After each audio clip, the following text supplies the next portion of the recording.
आजही आमचं मन तुमच्यावरून उठलेलं फडणवीस साहेब नाही. न होणारं काम तुम्ही केलंय, त्यामुळे मराठा समाज तुमच्यावरती 100% खुश आहे. परंतु मराठ्यांना ही उद्यापासून शंका यायला नको की तुम्ही सरकारनंच मराठ्यांना मराठवाड्यातले आरक्षण दिले जी आर काढून, आणि सरकारमधला तुमचाच मंत्री आमच्या विरोधात याचिका करतो. म्हणजे तुम्हीच तर त्याला रसद दिली, बळ दिले असं नाही ना? म्हणजे द्यायचं पण तुम्हीच आणि घालायचं पण तुम्हीच. ही खेळ मात्र फडणवीस साहेब मराठ्यांबरोबर आपल्याकडून खेळण्यात येऊ नये एवढीच आम्हाला अपेक्षा आहे. तुम्ही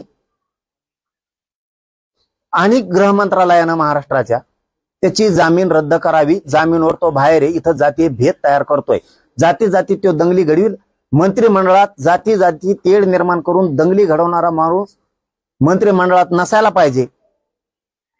आणि जर असलाच तर त्यांनी जाती जातीत असे तेढ निर्माण केले नाही पाहिजेत.